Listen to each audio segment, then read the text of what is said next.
Hey, hey, hey, hey, what's up, people? What's up? How y'all doing out there, Chicago and the world? It is your boy, Tony Briscoe. Yes, I miss y'all. Being a mixed family. I miss y'all. Tony Briscoe Live family. I miss y'all. And to my 22 YouTube subscribers, I miss y'all too. Good to be back in some action, man. So what's been happening? What's been going on? Check it out. So I know y'all know it's a lot going on in Chicago. We lost two 15-year-olds, unfortunately, due to some shootings that took place.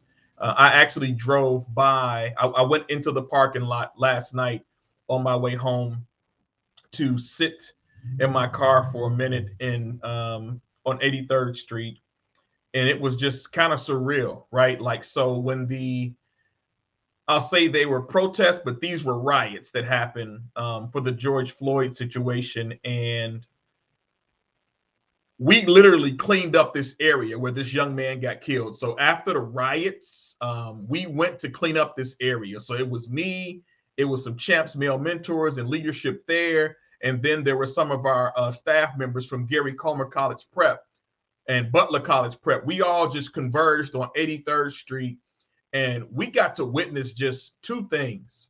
We saw a community come together to clean up one side of this park where Walmart is on 83rd Street, where you've got a GameStop, you've got a Potbelly's, you've got a nail shop that has not necessarily been great to the Black community either. You've got a bank there. You've got Chase Bank in the community. You've got across the street from Chase Bank, you've got Bank of America in the community, like ATMs. All these things were destroyed.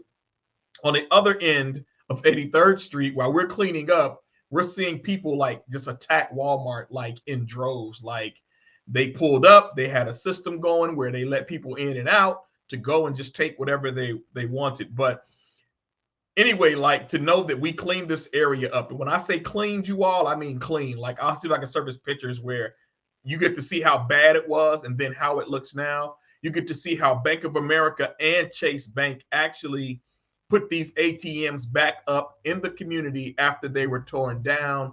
Alderman Brookins really worked hard to ensure that those businesses were committed to the community, not just during great times, but during hard times as well. So to visit this space where this 15-year-old was killed, I mean, it just kind of brought back some tragedy. I lost my nephew to gun violence last June out in Phoenix, and so out in Arizona. So I know how this can be for our community, and it's just unfortunate.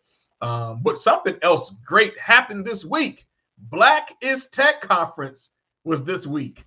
I wish next year I'm taking off work. Like, I'm taking off work because I only got to tune in to a few of the sessions each day, right? Like, you got to work, you got to make that bread and butter.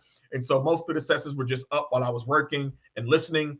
But I met a brother just doing the networking. I met a brother and he's telling me about his venture. So I'm going to bring in the CEO of the Underground app, Mr. Harold Alexander. Harold, how are you? Man, it's blessed, man. I'm blessed to be here. I'm doing well, doing well. You got the logo behind you. I already see it up on the wall, man. Like, that's amazing, man. So tell the people, like, who are you? What's your background? What's your tech background? Or what's your entrepreneurial background? So, yeah, my name is Harold Alexander out of Atlanta, Georgia. I have worked as I have a degree in engineering. I worked as an electronic engineer for a few years. I went to DeVry Institute of Technology and got my bachelor's, my BS in electronic engineering. Worked as an engineer for a little bit. Then I got into computers. Then I started doing networking, and that, evolved into the programming. And I've been doing that for probably like 20 years now. So I've been in the business for a minute. Yeah. What made you take the avenue of programming? It's something I've tried, and I'm gonna tell you, man, it's just like the brain cells, they're not connected. They're not connected, man. What made you stick with it, and how were you able to just gravitate towards it so much? I'm assuming your engineering background had a whole lot to do with it. Yeah, so it's funny because I didn't know that much about programming before I went to college. I played around with computers a little bit, but right before we had to graduate, we had to build a microcomputer. we were broken up into teams, and we pretty much had to build a mini computer. Our professor had to add, I think, 2 + 2 by the keyboard, and it had to display as 4. We were broken up in a team. We use a breadboard. I won't bore you with all the breadboard stuff, but we had to use a breadboard. And so everybody was broken up in a team. I was on the development team. So I basically wrote the OS for our microcomputer. And and then that got me into it. I wrote the code for it, and I was like, oh, I like this. And then it kind of went off from there. Yeah, awesome. So what has been able to develop you now as moving into, and I just kind of want to build up to the app. So what made you want to get into the entrepreneur side of technology and engineering? You know what? So I actually didn't want to do, I never really wanted to own my own business. I talked to a lot of entrepreneurs, and they're like, oh, I want to go into business.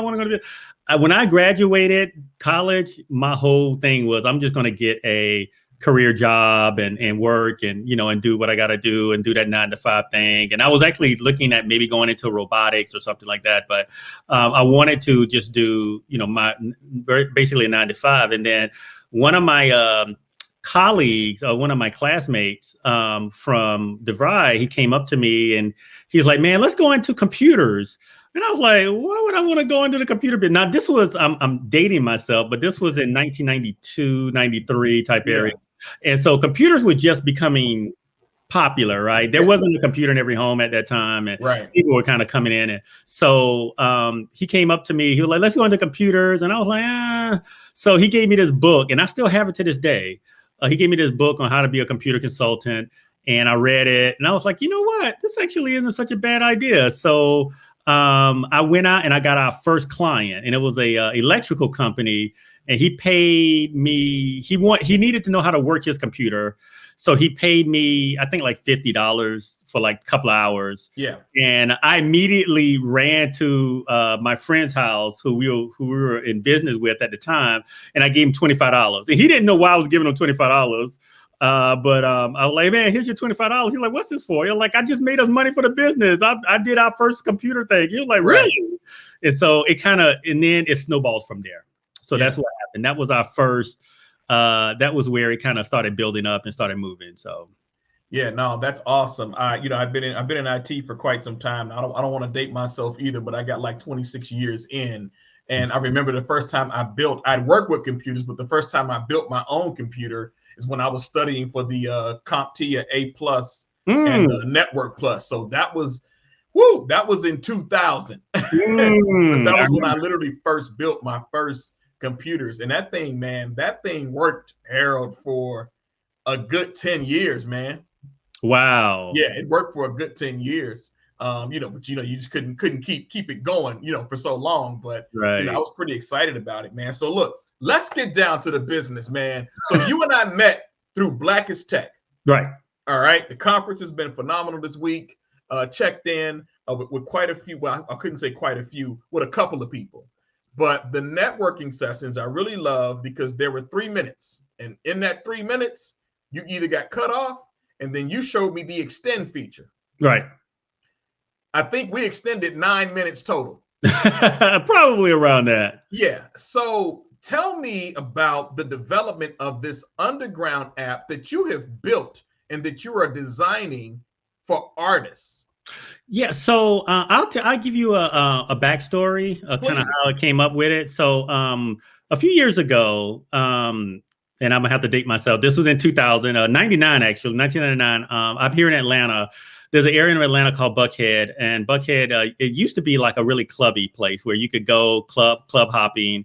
And back then, me and some friends, we were kind of hanging out talking. And one of my homeboys came up to me and he was like, man, Harold, you heard the news? I was like, what news? He said, T.I. just got signed. And I said, who's T.I.? And he was like, oh, he's just underground rapper. And I was like, I'd never heard of him. And he was like, oh, you're not plugged into the underground scene. And I was like, you know what? You're right. And they were, he ended up talking to our other friend that was there about T.I. and getting signed and how big it was. And I felt left out. And so I said, you know what? There needs to be a place where you can easily find up and coming artists that you like. And so this was in 1999. I did nothing with it. I sat on it. The idea, this was a few years before Facebook, and so I sat on it. And then periodically, throughout the 20 years, I would just tell people, hey, I had this idea about, building a platform that connect underground artists easily with fans. And everybody would do the same thing. Oh my God, you got to build it. You got to build it. And then so that went on and on for a little bit. And then I guess God wanted me to build it. So I had the time, and I ended up sitting down and just started hammering away. It took me about a little over 3 years to write all the code for the website. Wait, hold up. No, don't you can't just slide back on that. You did the coding for the website. Yeah, I did all the coding, front end and back end. Wow. I wrote the entire code. I didn't do the graphics. I had someone do the graphics, but I did all the coding. I did all the login, all the sessions, all the encryption, all the security. All the stuff, all the matching. I wrote their own algorithm. There's a machine learning that's in the back of it that I built. So you're a full stack developer too? Yes. Come on, man. Oh, this is amazing. Yes. Yeah. I wrote the whole thing from the rooter to the tutor, as they say. Yeah, it was hard. Yeah. Because I had to keep stopping, and because it wasn't making any money, so right. I had to work and stuff on my business. So I started building it, and then I launched it in May. And then I was like, okay, well, let me see how things go. So while I was building it, I had an email list that I was sending out to artists, right? So I would tell them my ideas. Like I would talk to people and I would say, hey, I'm thinking about doing this new social media platform. And they were like, you're building a social media platform in the age of Instagram and TikTok. And, I was like, yeah, but this is going to be a little different. Like, this is going to be like just for up and coming artists. And they said, okay. And then when I told them the whole idea about the concept, they got really excited about it. And then they started signing up. So before I even launched, I had close to 100 people sign up. Yeah. Just for our beta. And then when I launched, so I launched with my email list, and then we had people signing up, like once or twice a week, something like that. And then this was in May, and then June, it started picking up, and July picked up. And the last few weeks, it's been like almost one a day. Where people have been signing up. So we're trying to get to our 100. We're pretty much almost there. So that's basically that's the backstory of Underground. But how it basically works is we try to make it easy for you to find artists. So let's say you're a fan of Tyler Perry. This is kind of the example I normally give. You go to our site, you tell us you're a fan, you tell us you like movies, and you tell us you like Black movies, and you enter in some information like your zip code, and we pretty much find you. You'll only see posts from filmmakers who make movies similar to Tyler Perry. We do that for film, comedy, spoken word, and music. So you're able to go in and easily find artists that you like, that matches with you. You type in your zip code, and then we curate artists in your area. We have the machine learning that's in the back end that helps, populate what you want to see. And we present it to you. And that's kind of how it works. We're the only social media platform that's only for up and coming artists. There's no platform out there that's strictly for up and coming artists. Right. We're also the only platform that if you're an up and coming artist, if you're an underground artist and you get signed while you're on a platform, you have to get off. Wow, really? Yes, you can't stay on the platform. Underground is a strictly up and coming artist platform. What I want to try to do is level the playing field, right? If you're going to compete, we want you to compete against artists that are on your same level. It's not fair if you're an artist and you are doing stuff out of a studio in your basement or your bedroom or whatever, and you're competing against someone who has a $500,000 budget. It's just not going to work. True. That's amazing. That is amazing. Yeah. So we actually kick you off or we ask you to politely leave. And what we're going to try to do is, someone gave me an idea that you should probably have them be like a mentor. We may do something like that, but they won't be able to post on our platform because, like I said, it's not fair. That defeats the level playing field part. If you're not level with financials. So that's it. That's basically how Underground works.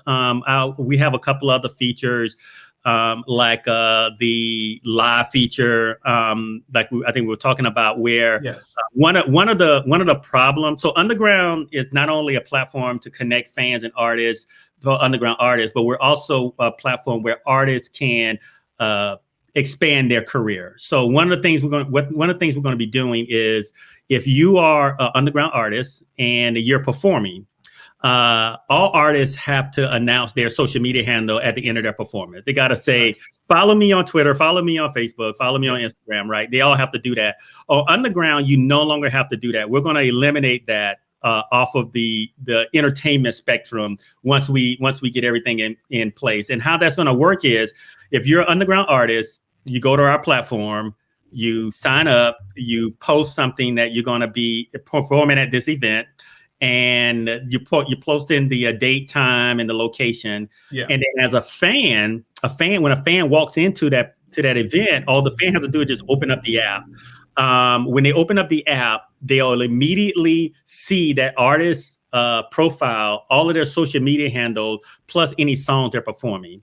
One touch to follow them on LinkedIn, one touch to follow them on Twitter, one touch to follow them on Instagram, one touch to purchase their music or whatever they're performing on stage. And the cool thing about it is, the artist never has to announce their social media handle, where to go and buy their material, any of that stuff. It'll automatically appear on the fans' phones, and they were able to do it. And if they want to just enjoy the concert and do it when they get home, they can do that too, because they'll have a part where they can, when they go to the concert, and that we're going to have an option to where it'll save the content for later. So as the artist comes on, it'll populate on the phone. But if they have the phone in their pocket or whatever, they can just wait till they get home and then just follow them after they do that, after they get home, and not have to worry about pulling it out. So we have a couple of features to make it easy for the fan to connect with artists without them having to announce, what their social media handle is or where to find their music. So this will increase not only their followers, but this also increase the amount of sales they get from their music and from their material, because people can buy it right then and there without having to worry about trying to search for it. Yeah, no, I think it's absolutely genius, and I think it's amazing, and I like the mentoring idea for those who have, let's say, I would call it, hey, I've graduated, I've got a contract now, I've graduated off of the app, and a partnership where they actually get to come back and encourage underground artists to say, hey, this is where I got my start. This app has been great. And I think that's the potential of this app, not just to reach millions, but to really build up that underground audience that most artists will never get or never see. Mm-hmm. And I think that's what I find to be unique about this app. How is conceptualization like? So what's the future path? Like, how can people support you? What is it that you need now to get this to go to the next level? Like, I can get 10 people to sign up before the end of the day if you need me to. Like, that's how quick I'm gonna put this out to the poetry community in Chicago. We've got an MC, Miss Tatty, out there listening in. She's an MC and she's a mental health professional. So she does mental health and hip hop. And so with the platform that she has alone, I mean, as an underground artist who is a force on the underground in Chicago, I mean, I just see the potential of this moving. And so what do you need from the community, but what's your next phase for full launch? Well, so we have the website up now. We have the web app, and I'm working on the Android right now. That'll be released here in a few weeks. And then we're going to be releasing the iPhone app sometime around Thanksgiving or so. And so as far as your question about what do I need from the community, just, if you're an artist, please go to the platform, check it out. If you like it, if you like what you've heard so far, create a profile and post and interact with other artists. react to some of the other posts, share it with your network would be really cool. Like just post that, the underground is on, you're underground artist now, and that, you trying to share the platform. That's the biggest amount of support we can give. I mean, that we can ask for is to, just share the word and, be a part of the community. One of the things we're going to be doing, this isn't just going to be a social media platform. Like I said, we're working hard to make it really, really valuable for you. Let me give you an example. I'm working with this filmmaker here in Atlanta, and he's shooting a film. And one of the things we're going to be doing is having filmmakers go through underground to get music for their film. So if you're a musician, or if you're an artist and you want to try to get into the filmmaking, you want to get your material on films, this is going to be a really good spot, because one of the things we're going to be doing is telling filmmakers, hey, you need a special music or score for that particular scene in your film. Come to underground, say you're looking for a musician that does this type of music that's in this area, and it'll pull it up immediately for you. And then you connect with them, have them send you some material, and then you go from there, or follow them and listen to the material, and then reach out to them if you're interested. So it'll be super easy for filmmakers to do that. So we want to make it a value proposition for artists, to where, hey, we're not just looking for you to post and get absolutely nothing from it. We want you to get on and then elevate your career by actually getting your material in real content. So that's kind of what we're all about. Yes. So you can already see a comment, Miss Tatty. I love this. Thanks for the sharing the info. Also, family, I'm about to sign up and right now. Great work. I'm telling man, Chicago don't play when they come to artists. When I'm gonna push this. Miss Tatty's gonna share this. I'm going to share this. I'm going to hit, like, my spoken word community. I'm going to tap all of them into this, because they're doing a lot of local traveling, man. I'm telling you, like, I feel like underground app, you better watch it, because somebody going to come for you. And they're not going to come for you to take you out. They're going to be like, sir, can we buy this product from you for $1 million? Nope. Can't do it. Now, if they offer you $1 billion, hey, you got to do what you got to do. $1 billion. Yeah, it'd be hard to turn down $1 billion. Yeah, it's hard to turn down $1 billion. But I think the brilliance of this is just ingenious to me. And this is why I wanted to have you on. I have been trying to work with young people. I met a young man who heads up GH Tech. And we've been trying to work with young people, not to get them to be consumers of technology, but just like you, Harold, developers, creators, engineers of technology. And I feel like this app, man, is going to be like massive and explosive. All I'm asking is, when it blow up, you don't forget the guy who got you in on an interview. Man, you know what I'm saying? Like, I got you, Tony. Yo, if it does happen like that, man, I promise you, just reach out. I'll come back no matter what the situation is. You got this recorded, so you can hold me. You can hold it to me. But yeah, if anything happens, man, I am probably the most loyal person you'll ever meet in your life. And I really appreciate you allowed me to talk about underground. So I'm a developer, right? So 98% of my time I'm sitting in front of a computer, in front of code, right, hammering out. So I try to interact with humans as much as I can, but sometimes that becomes hard. So when I do these talks and I talk to people about it, this is the only kind of excitement I get in my life. So right, that human interaction, right? Yeah, because after this interview, you know what? I got to take my laptop, close this, and I got to open up code, and then I got to start hammering for the next 6 or 7 hours. So but I appreciate you doing this. I appreciate everybody listening.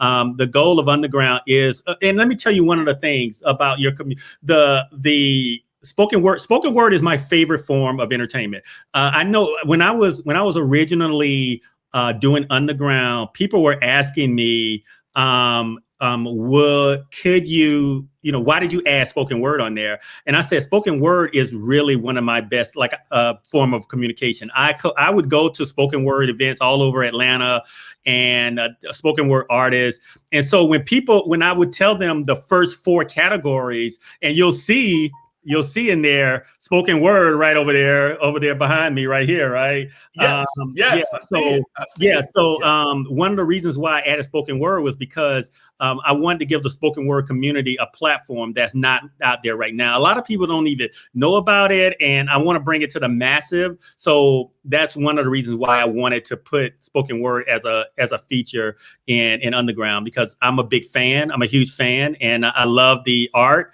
I love the material and everything that you guys do. So kudos to the spoken word community. Well, you talking to a spoken word artist who's already creating his profile on the app already. but this is what I'm going to do for you. I'm going to go on to at least 4 different spoken word open mics on Clubhouse this weekend, and I'm going to share this opportunity with them. I appreciate that. I mean, I'm all about influencing, impacting the culture of our people. And what you are doing and what you are taking the time to do is ingenious, is genius. So Miss Taddy said, is he a freelance developer also? I think the only time he got right now is his app, Miss Taddy, but I'll let Harold answer that for himself. That is correct. I'm sorry. I get people asking me to build stuff for them all the time. If I did every single one, I never get Underground done. It's just a lot to do, but so no, I don't do freelance development. My coding is strictly dedicated to Underground. I'm sorry, but there are tons of freelance developers out there. You can reach out to me, and I'll put. I guess Tony can give you my information, and I can give you some advice on how to find a freelance developer. There's a couple here in Atlanta. I know you're in Chicago, but there's a couple here in Atlanta that I know who would be able to take on any work that you would be interested in, and I stand behind them because I know them very well, and they're pretty good people. So I can refer you, but I don't do it myself. Yeah, thank you for that. Before I let you go, because I know you got some coding to do, you got some work to do. What's something you would say to really encourage our young people to embrace the future that's coming? Because between AI, between coding jobs, between the workforce impact of AI and where society is going alone, what are some words you would say to them to really compel them to get involved in information technology and into code design, UX, UI, all of that information? Yeah, there's a big need for young kids of color to get involved in technology. There's not enough of us. So I would recommend first, a lot of people say, jump into coding, but, there's a lot of other industries that, well, first of all, not everybody wants to code, right? I mean, how you said you got into it, and coding's not for everybody, right? I mean, and that is a valid point. But there's a lot of industries that are in the computer industry, the tech industry, that doesn't require coding. Yes. I remember when I was talking, this was years ago, we were talking to somebody about getting into the entertainment industry, and it's like, I want to be an actor. I was like, well, there's tons of other roles in the entertainment industry that is not including acting, and that's the same thing with the computer industry. There's data scientists. AI is huge, and there are not enough data scientists out there. Data scientists is so just so you'll know, AI requires you have to have machine learning. The machine learns, and then it does the execution of that learning is considered AI. So just kind of the difference between the two. Machine learning is when it's programmed and is picking up the data, and then it's executed. And that's the AI. The data that it uses to curate the AI is called a data scientist. That's a field now. So you can go into data scientist. That's a huge opportunity. They're data analysts.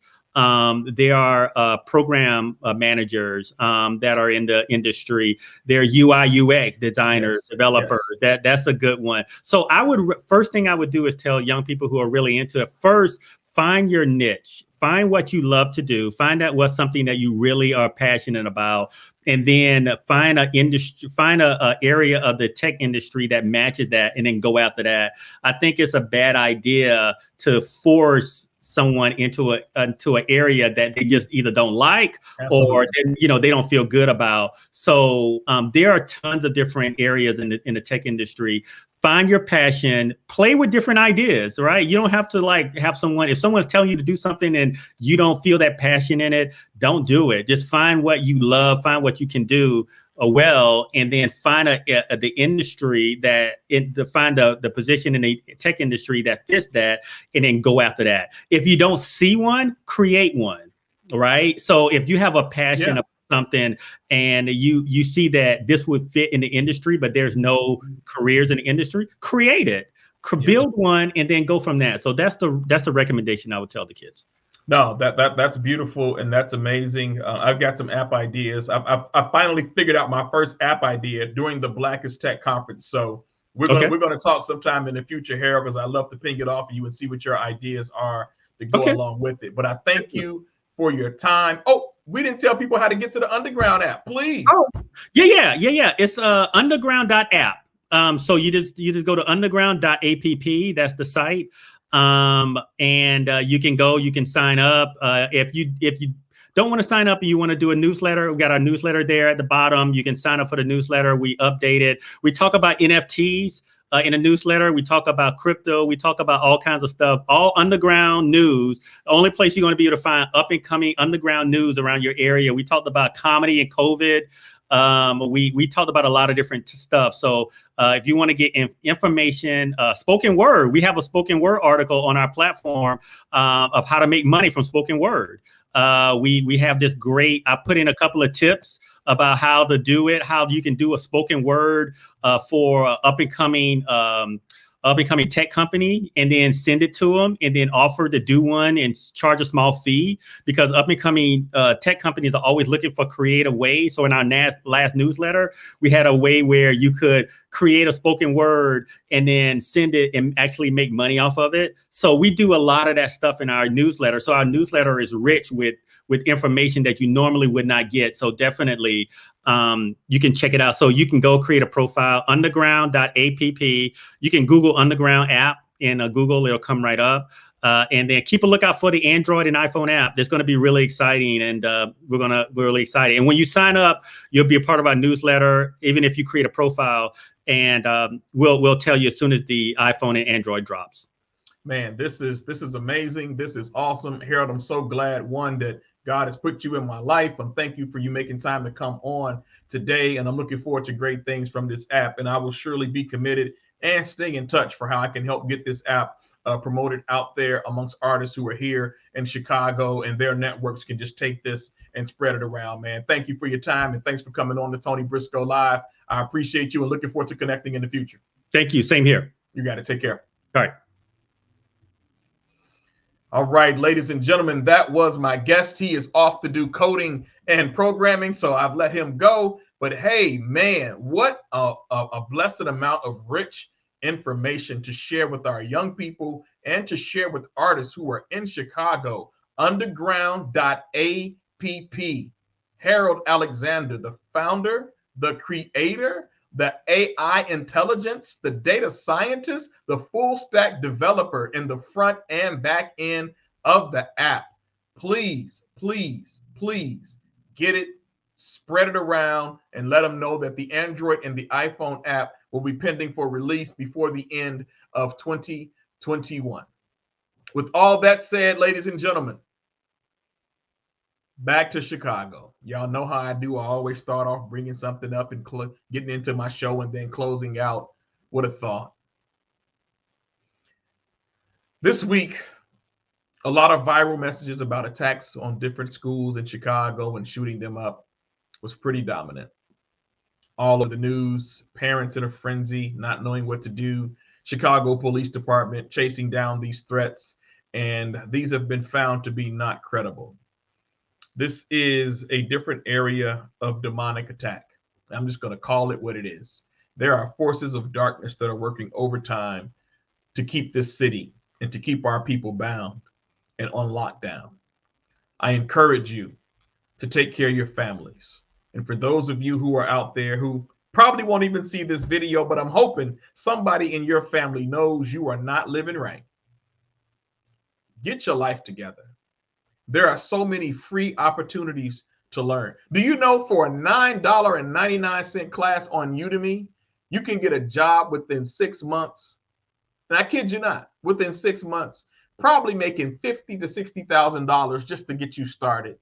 And your future in technology can just go skyrocketing from there. You're not making that much money out there on the street selling drugs. I know you're not.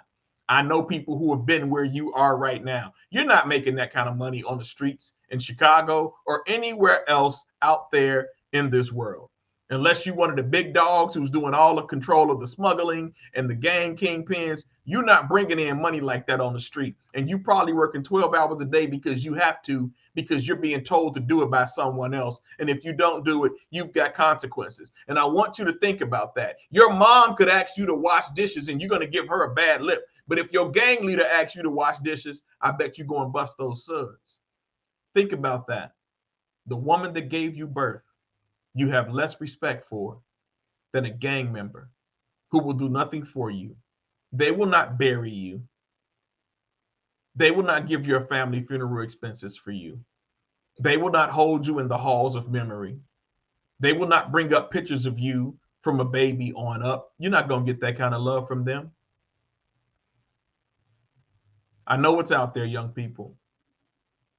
You got to do better. Chicago, we have to do better. To the politicians out there in Chicago, yeah, y'all keep signing off on all these fees being raised and all these penalties and all these, I get it. You got to make your money. Man, what are y'all doing about these cats who are killing our babies, who are killing our sons and killing our daughters? And before I get hot-headed, because I've been doing yoga this week, so I'm pretty good. So before I get hot-headed, I'm going to end there. We have to do better. Politicians, you have to do better. And Black people, we simply have to vote better. Don't align yourself with a Democrat or Republican. Align yourself with the folks who have your values at heart. And if it's not the ones who are in office, then exercise your right to vote them out. This is your boy, Tony Briscoe. Tony Briscoe Live. Appreciate you all. I've missed you. It's good to be back. And you all take care.